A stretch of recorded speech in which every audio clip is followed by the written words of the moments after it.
Hey guys, my name is Nosi. I'm proudly South African and I work and live in England. Today I would like to talk about trauma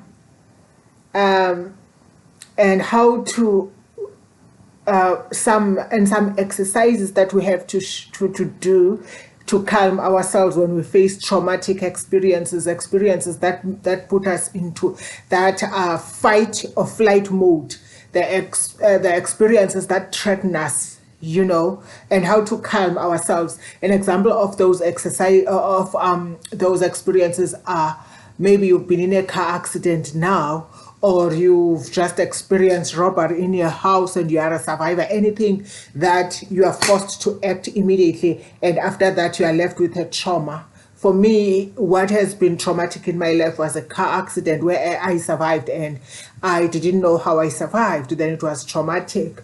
But if I can use a definition of trauma, I can say it is anything that overwhelms us as human beings and make it difficult for us to function at an optimal level. For an example, after I had a car accident, I experienced the post-traumatic stress disorder for 6 weeks because I was shocked. So I have some exercises. They are not mine. I'm not the creator. I'm not the author of them. But I would like to share them because each trauma impacts i-brain yethu, impacts i-muscles zethu, impacts i-nervous system yethu, i-relationships yethu, our ability to learn, our way of being in the world. And symptoms may vary. Some people will have headaches, pain, anxiety, anger, and anything you know, man, when you have faced a traumatic, sometimes the traumatic experience that we face is death, But for me, it is not the theory that I'm interested in, as you are capable of checking theory and what causes trauma. For me, what I'm interested in sharing with you guys are what to do when you are facing a traumatic experience. I would do these few exercises with you that are what you do first when you face a traumatic experiences. On the floor because it's cold near the fireplace, but I'll be using my hands so you will be seeing. The first exercise is, can you see? And there. Can you see what you can do when you face a traumatic experience? See. That's the first exercise that you can do when you need to calm yourself down. And there is a theorist that I will share who shares this. Remember, trauma affects our nervous system. I'm trying not to use theory, but to just check on the exercises and showcase them to you because they help me. And if you want theory, one day I'll be sharing theory, but I'm not interested in the theory. I'm interested in taking us through the exercises. One other exercise that I do immediately when I'm facing a trauma is to hug myself like this. Take a deep breath, 1, 2, 3, 4. Keep it. And breathe out to the mouth. Now I'll keep quiet and do it. And you take a deep breath, you count 4 times. After counting 4 times, you hold it and count 7 times, and the 8th time you breathe out. Let's do it while you are hugging yourself. Take a deep breath.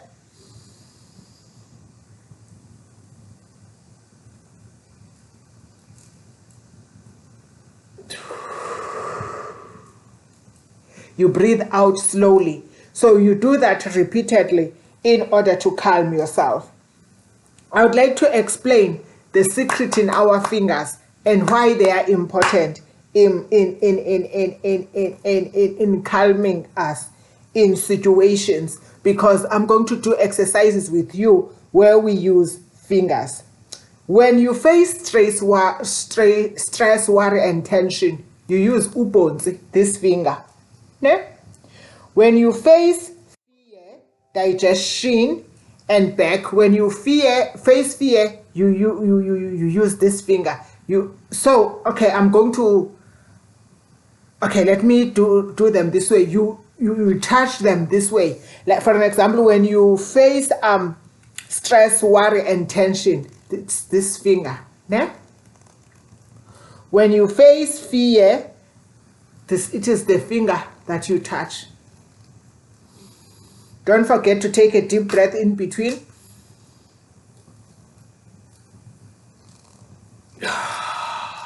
Can you see?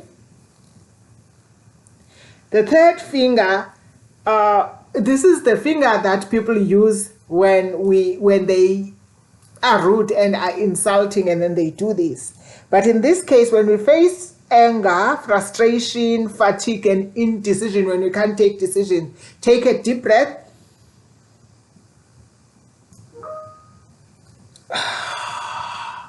Then you continue touching this finger to calm yourself. I usually tell people when they are worried or when they are nervous and they want to talk to me, make them do these exercises.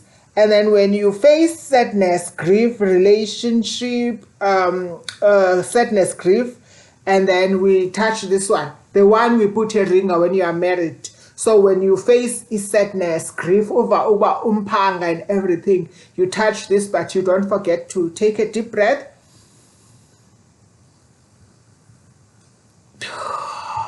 Repeatedly to calm yourself, because in some situations you're not going to run to the social worker, you're not going to run to your mother, you're not going to run to a therapy. You are on your own. Maybe you're a student at university, maybe you're a mother, maybe you live alone. You have to calm yourself when you hear sad news that affect your central nervous system, sad news that put you into the fight or flight mode. So when you are trying too hard, you see, now I'm trying too hard, I'm calming myself. You hold it and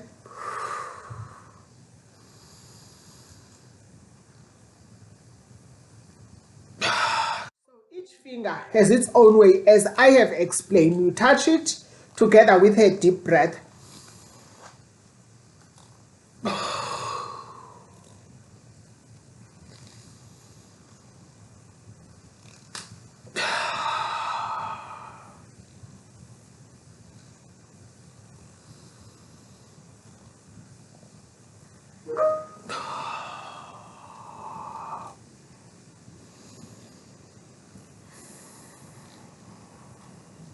And on both hands. Remember, I first shared the one where you hug yourself. Take a deep breath. You can repeat it until you fall asleep. There's also another one which we call a butterfly hug. Again, like this.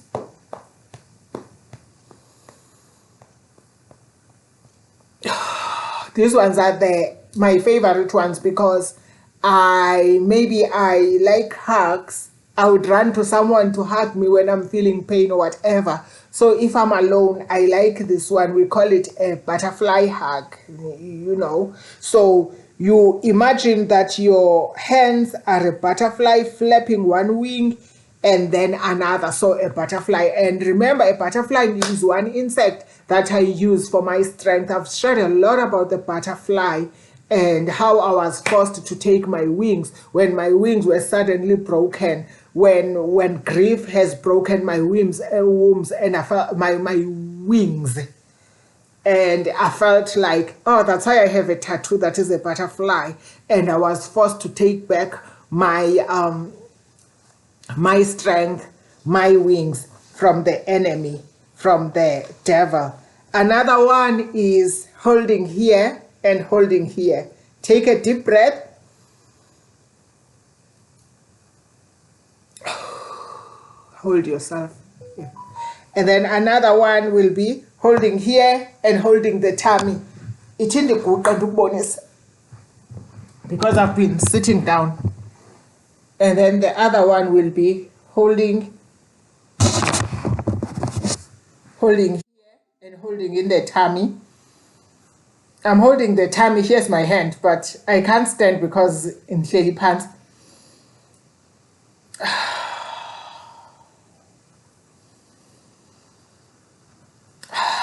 Can you practice them? I would like to share the last one. I have to sit down. I don't know if it will enable me to sit down and do it. So the sitting down one, as you are sitting down there, my legs are here now. So in this exercise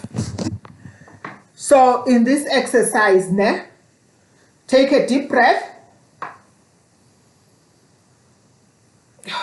Then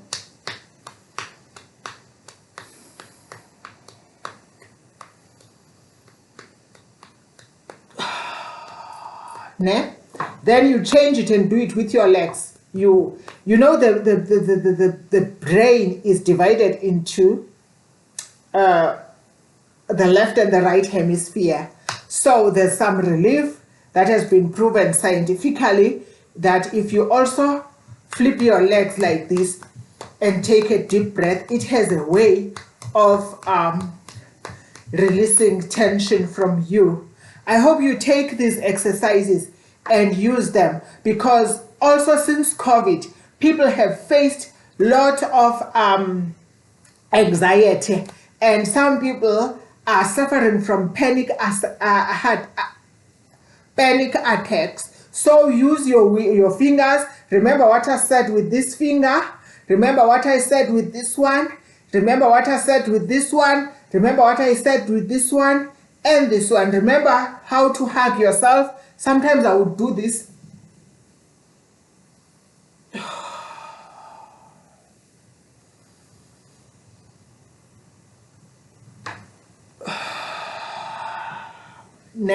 Sometimes the butterfly hugs.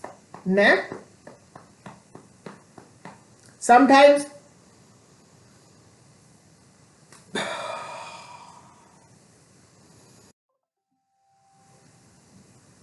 then you can count 4 to 5 times depending on you, and then sometimes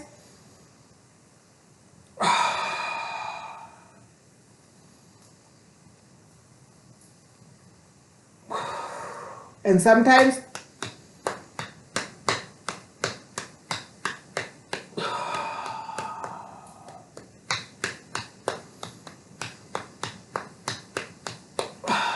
and sometimes your feet, you flip your feet. So I can't show you all my feet, but you flip your feet, both your feet this way. And sometimes you just sit down or lie down and go like this.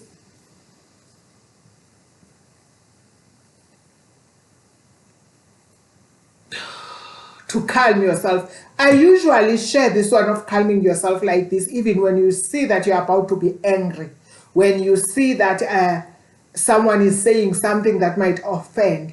I always say take a deep breath, and then after taking a deep breath, before you answer, take a deep breath and take a deep breath, count 1 to 10, and you might realize that a person does not even deserve your answer. You keep quiet, because if you answer without thinking, you might hurt a person with an answer, or you might be offended and do something about them. So sometimes you can just sit down, take a deep breath, you count 4 times,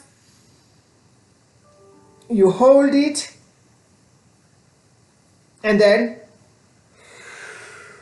you breathe it through the mouth. The author of this is Peter Levine. You can check Peter Levine. I'm not the author, I'm not the founder of this, but I'm sharing good information that can help us when we face anxiety, when we face trauma, when we face sudden bad news that are shocking us. And that's all. So for me, I'm here to educate, to inspire, and to encourage. And I wish that we can all heal. We can all be people with a positive mind. And that's all, my people. God bless you and take care of yourself. Bye now.